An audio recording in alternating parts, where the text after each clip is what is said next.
Hey everyone, we're here with the Thursday workout review. Today I have Michelle Moreno selected for the gravel grind tempo 45 minutes. All right, so first things first, we see the workout screen. Her planned TSS is a little bit lower than what she completed, and the same with the intensity factor. So she did the workout plus a little bit more, still checked it green, so looks great. You can also see she had some peak performances here. You can always click on those to see. So obviously it was a good workout for her. So let's click analyze. And I actually went in here earlier and I split up the 45-minute tempo into 3 steps. So if you remember, the first 15 minutes was supposed to be at low cadence. The second 15 minutes was supposed to be at your normal preferred cadence. And then the last 15 at slightly higher cadence. So I've got them labeled as step 1, 2, 3. I am going to show the cadence because that's important here. And I'm also going to show heart rate.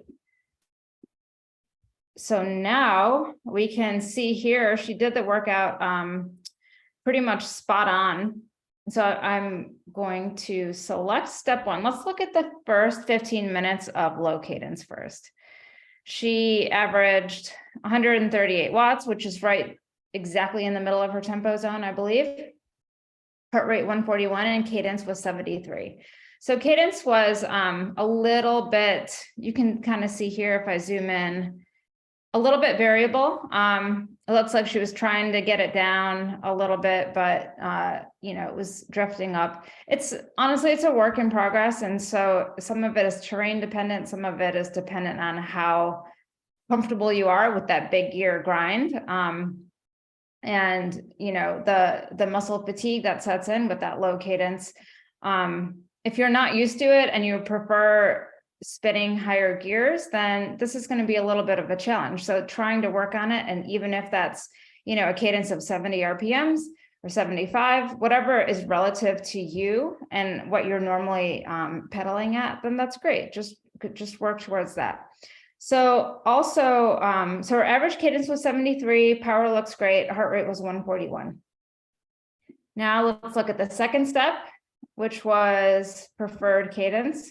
And here again, her cadence is 78, so a little bit more steady if you can see the yellow cadence line compared to the first 15 minutes. So she definitely was pedaling at a little bit of a more comfortable cadence for her, I would say.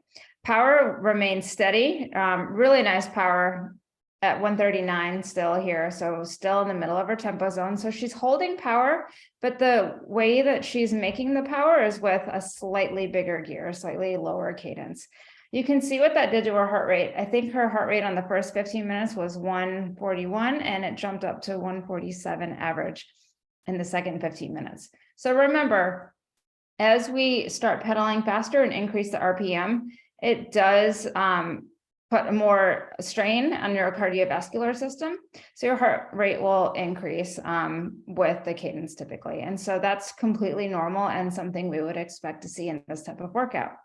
So then we would expect to see it jump up a little bit more, right? Because the last 15 minutes is at a higher cadence. So let's select step 3.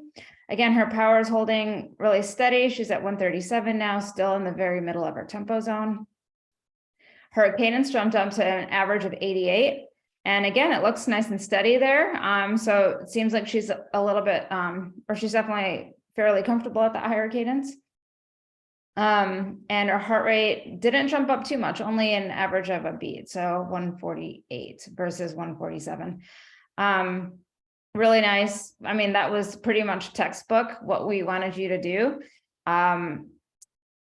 Really focusing on just the steady power in the tempo zone, but how you're making that power, we want to manipulate that internal strain or heart rate.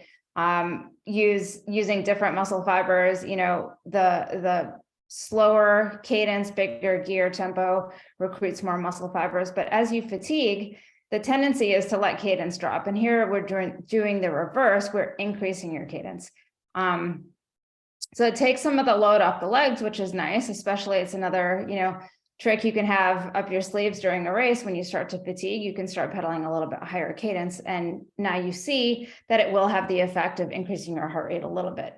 But having these tools, so you can still maintain the power in the race, a nice steady power, and vary your cadence is huge. To have this range of cadences to work with that is still comfortable is really helpful in a gravel race.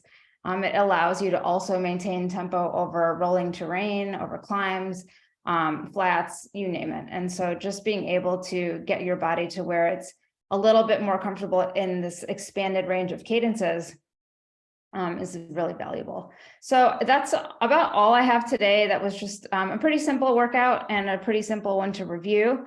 So excellent job, Michelle.